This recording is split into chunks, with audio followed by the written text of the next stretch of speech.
আরে বৌদি এ কি ব্যাপার, তুমি কি পরে এলে আবার হঠাৎ করে? Model dress. Model dress Yes. চলে আসলো বৌদি এখন আমাদের কাছে লালপরি চা বানাতে। লালপুরি বৌদি, তাই তো? মানে একটা চার দোকানদারের ড্রেস দেখো তো, এ কি চা বেচতে এসছে নাকি ফ্যাশন শো করতে এসছে? আমি হাসবো না কাঁদবো?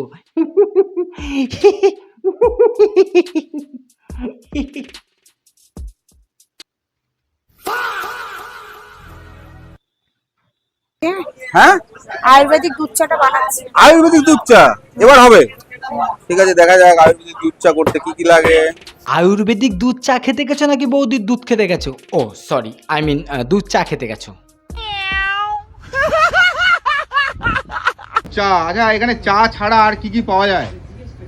কি খাবে সেটা বলো। কি পাওয়া যায় তাই বলো। অনেক কিছু পাওয়া যায়। কি কি পাওয়া যায়? মোহিঙ্গা। চা ছাড়া এখানে বিস্কুট পাওয়া যায়, কুত্তার মুত পাওয়া যায়, গু পাওয়া যায়। ও তোরা তো আবার বৌদির দুধ খাস, ও সরি মানে দুধ চা খাস।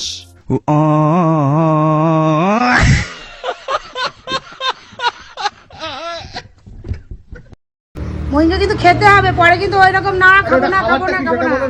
ওটা বার্মিস খাবার। ওটা হচ্ছে অনেক কিছু দিয়ে বানানো যায়, সেটা আমি এখন বলবো না। আমি যদি বলে ফেলি তাহলে বৌদির মুত আর গু দিয়ে বানানো হয় এই মোহিঙ্গা খাবারটা। খাবি তোরা? খাবি? তাহলে দাঁড়িয়ে থাক, দেবি দেবি, ওয়েট কর। মানে Have a relax. See you not for mind. তোমার দোকানে নাকি সেই ফেমাস কি একটা চা পাওয়া যায়, চাটার ব্যাপারে একটু বলবে? ফেমাস লিকার চা পাওয়া যায়। বসো, তোমাদের আমি আরে ক্যামেরাম্যান, তুই শালা আগে খাবারটা দেখা, খাবারটা দেখা, খাবারের দিকে ফোকাস কর। মানে কোনটা ফোকাস করতে হবে সেটা কি লজ্জাতে ফোকাস করতে পারছিস না তো? লজ্জাতে ফোকাস করতে পারছিস না? তা আমি ফোকাস করিয়ে দিচ্ছি। নে নে এবার ঠিক আছে তো, ফোকাসটা এবার ঠিক জায়গায় করিয়ে দিয়েছি তো। এটাই তো তোলার চেষ্টা করছিস, মানে খাবার দেখানোর নাম করে গিয়ে অন্য কিছু ছবি তুলছিস তুই। মানে কি লেভেলের ক্যারেক্টার তোদের! ছি ছি ছি ছি ছি ছি ছি ছি। বড় কাপ। বাহ, চাটা বাহ। হচ্ছে বড় বড়, মন বড়। মানে আমার এই হচ্ছে এত দিল বড় বড় চায়ের তার জন্য দাম হচ্ছে কত? বড় বড় চা বলছি এত বড় চায়ের দাম কত? 15 টাকা। মন বড়, আরও কত কি বড় সেগুলো ক্যামেরাম্যানরা নিয়ে চলে যাচ্ছে তুলে ছবি করে। তুমি তো বুঝতেই পারছো না, তুমি তো ওদের সামনে ভগর ভগর করে যাচ্ছ, আর ক্যামেরাম্যানরা তোমার মন বড়, সব বড়, কি বড় সব ক্যামেরা করে তুলে নিয়ে যাচ্ছে, সোশ্যাল মিডিয়াতে গিয়ে ছাড়ছে। আরে ক্যামেরাম্যানগুলোকে বলি ভালো ভাই, কি কি বড় সেটা না তুলে কি রেসিপি বানাচ্ছে সেটার দিকে একটু ধ্যান দাও। না, আমি তো শুনলাম তুমি নাকি ভাইরাল হওয়ার জন্য সব বলছো, আদৌ নাকি তোমার এসব কোনো চা ফা নেই? না, এগুলো খুব মিথ্যে কথা। যে বলেছে সে মিথ্যা কথাই বলেছে। আমার একদম, আমি আগেও বলেছি, এখনও বলছি, আমি আগের ভিডিওতেও বলেছিলাম আমি ভাইরাল হওয়ার জন্য কখনো আমি এরকম কিছু করিনি। আমার কিছু কাস্টমারকে ঠিক আছে, তুমি ভাইরাল হওয়ার জন্য কিছু করনি, তুমি ভাইরাল হওয়ার জন্য এই ফুড ব্লগার মাদারচোদগুলোকেও ডাকোনি, তুমি ভাইরাল হওয়ার জন্য কিছু করিনি। কিন্তু এই যে ড্রেস, এগুলো কি ধরনের ড্রেস? এই ড্রেস পরে কেউ চা বেচে? আমাদের এখানেও আছে ভাই, ছেঁড়া লুঙ্গি, স্যান্ডো গেঞ্জি ছেঁড়া, তারা ভাই চা বিক্রি করে। এইরকম ড্রেস পরে চা, তারপর আবার আয়ুর্বেদিক।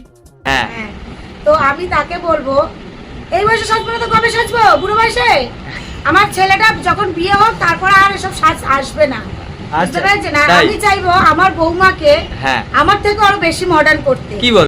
এই বয়সে সাজা গোজা করবে না ঠিক আছে, কিন্তু তোমার তো সাজা গোজার আমি কিছুই দেখতে পাচ্ছি না। একটা এমন জামা পরে দিয়েছো যেটা ক্যামেরাম্যান বারবার ফোকাস করছে তোমার সেই দিকে, যেখান দিয়ে ভালো করে ফুটেজটা তুলে নিয়ে সোশ্যাল মিডিয়াতে ছাড়বে এবং প্রচুর পরিমাণে ভিউজ কামাবে, সেই ধান্দায় ও এসছে। আর তুমি সেটা সুযোগটাও করে দিচ্ছ, আর ক্যামেরাম্যানও ফোকাসটা খুব দারুণ জায়গাতেই করছে। ওয়াও!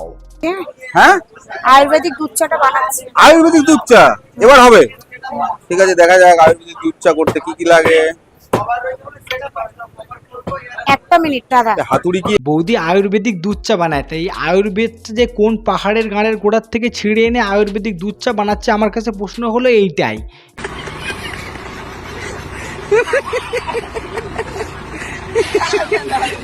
আসলে ব্যাপারটা আমি খুলে বলে দিই, এই ফুড ব্লগাররা হলো এমন শালা মাদারচোদ, এরা যা যেখানে হাগা মুদ গু যেখানে যা ভাইরাল হবে এই মালগুলো ক্যামেরা নিয়ে চলে যাবে, সেখানে গিয়ে এদেরকে ভাইরাল করার চেষ্টা করবে। তো এদের ভিডিও দেখা অবশ্যই বন্ধ করুন, সোশ্যাল মিডিয়াটাকে পরিষ্কার রাখুন। তো আমার ভিডিওটা আজকে এই পর্যন্ত ছিল। যারা যারা ভিডিওটা ভালো লেগেছে অবশ্যই কিন্তু লাইক করবে, কমেন্টে জানাবে কেমন লাগলো, আর পরবর্তী ভিডিওর জন্য অবশ্যই সাবস্ক্রাইব করে রাখবে। দেখা হবে পরবর্তী কোনো ভিডিওতে নতুন একটা এপিসোডের সঙ্গে। ততক্ষণে ভালো থাকো, সুস্থ থাকো, বাই।